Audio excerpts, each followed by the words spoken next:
तो गाइज आज के इस वीडियो में मैं एक ऐसे टॉपिक के ऊपर बात करने वाला हूं जो करंट टाइम में बहुत ज्यादा इंपॉर्टेंट है। तो ये जो टॉपिक है वो हमास के टॉप मिलिटेंट कमांडर हादी सबा की मृत्यु और इसराइल की इस कार्रवाई के पीछे क्या स्ट्रेटजी है, क्या उनकी रणनीति है, उसके बारे में है। लेकिन इससे पहले कि हम इस मुद्दे की गहराई में उतरे, उससे पहले मैं आपसे एक क्वेश्चन पूछना चाहता हूँ। तो आपको क्या लगता है कि इसराइल का जो मूव है, इसराइल का जो कदम है, वो जायज है या फिर ह्यूमैनिटेरियन एरियाज पर अटैक करना मोरली सही नहीं है? आपको जो कुछ भी लगता है इस चीज को लेकर मुझे कमेंट सेक्शन में जरूर बताइएगा। तो हमास एक ऐसी ताकत है जो पिछले कई दशकों में मिडिल ईस्ट की जो भी स्ट्रेटजी है उसको झकझोर करके रख दिया है। 7 अक्टूबर के अटैक के बाद हमास लगातार चर्चा में है। तो इसराइल ने इसके टॉप कमांडर्स को टारगेट करना शुरू कर दिया है। अब बात ये आती है कि हादी सबा कौन था। तो हादी सबा नगबा प्लाटून का एक की फिगर था, यानी कि नगबा प्लाटून का एक हिस्सा था जो कि हमास की अल कासम ब्रिगेड्स की एक एलाइट यूनिट है। और ये जो यूनिट है ये स्ट्रेटेजिक ऑपरेशंस को अंजाम देने के लिए जानी जाती है। तो नगबा प्लाटून का हेड पहले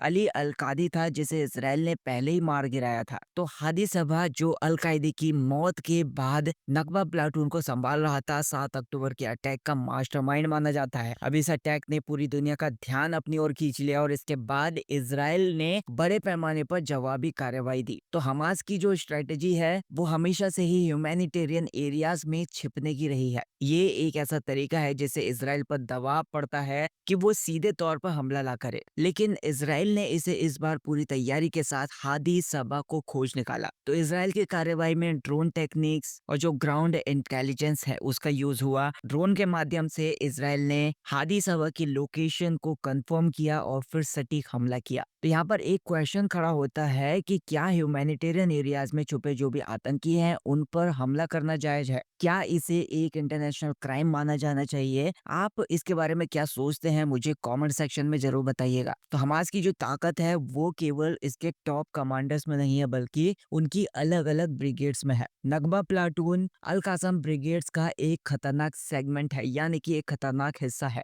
ये स्पेशल ऑपरेशंस को अंजाम देने के लिए ट्रेंड है। अगर आप बात करें कि अल कासम ब्रिगेड्स का स्ट्रक्चर क्या है, तो इसमें ग्राउंड फोर्सेस आ जाते हैं, यानी कि जो कि गाजा के अंदर ऑपरेट करती है। रॉकेट यूनिट्स आ जाती हैं जो कि इसराइल पर रॉकेट अटैक करती है। स्पेशल यूनिट्स आ जाती हैं जो कि नकवा प्लाटून जैसी जो कि कोवर्ट ऑपरेशंस होते हैं, जो कि गुप्त ऑपरेशंस होते हैं, उनको वो करती है। तो हादी सबा का जो रोल था वो नकवा प्लाटून को लीड करना और 7 अक्टूबर के अटैक जैसे ऑपरेशंस को प्लान करना था। तो इसराइल का ये जो ऑपरेशन था वो केवल एक मिलिटेंट को खत्म करना नहीं था बल्कि एक मैसेज था कि आतंकवाद को किसी भी कीमत पर बर्दाश्त नहीं किया जाएगा। अब इसराइल के लिए बहुत सारे चैलेंजेस भी हैं यहाँ पर। ह्यूमैनिटेरियन एरियाज में छिपे आतंकवादी, जो भी इंटरनेशनल प्रेशर पड़ रहा है, मतलब जो कि हर बार इसराइल की आलोचना करता है।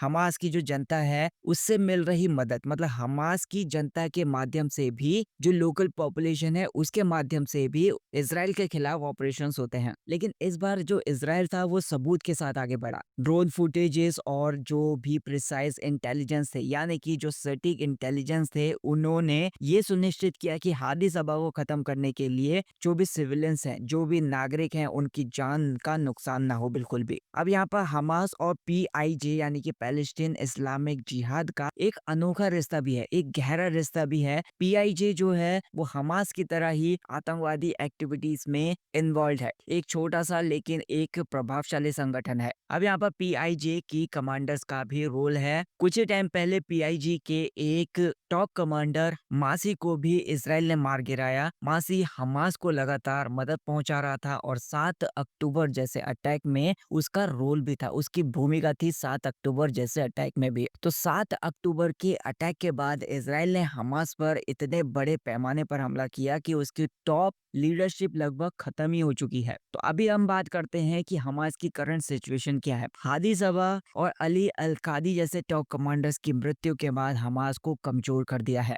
इसमें मिलिटेंट्स का डर भी है, यानी कि जो जनता है उसका भी डर है। याया सिनवार की वीडियो के बाद से हमास के मिलिटेंट्स में बहुत ज्यादा डर बढ़ गया है। धीरे धीरे हमास को जो भी समर्थन मिल रहा था, जो भी सपोर्ट मिल रहा था आसपास से, वो भी कम हो रहा है। इसराइल को हमेशा से ही ह्यूमैनिटेरियन एरियाज पर हमले करने करने के लिए आलोचना का सामना करना पड़ता है। तो यहाँ पर ये सवाल उठता है कि इजराइल के पास क्या दूसरा कोई ऑप्शन है। इजराइल का ये दावा है कि हादी सभा जैसे आतंकवादी ह्यूमैनिटेरियन एरियाज में छिपकर काम करते हैं, जिससे उन्हें निकालना बहुत ज्यादा मुश्किल हो जाता है। तो गाइज ये जो टॉपिक था वो यहीं पर खत्म नहीं हो जाता, बल्कि मैं आपके विचार जानना चाहता हूँ इस टॉपिक के ऊपर। क्या ह्यूमैनिटेरियन एरियाज में छुपे जो भी आतंकवादी हैं उनको टारगेट करना मोरली सही है? क्या हमास की कमजोर सिचुएशन में मिडिल ईस्ट में शांति स्थापित हो पाएगी? आपका जो कुछ भी मानना है इस चीज को लेकर मुझे कमेंट सेक्शन में जरूर बताइएगा। अगर कोई भी डाउट है इस चीज को लेकर तो मुझे कमेंट सेक्शन में पूछिएगा। अगर आपको मेरी वीडियो पसंद आई हो तो वीडियो को लाइक कर देना, चैनल को सब्सक्राइब कर देना। Thank you so much for watching this video.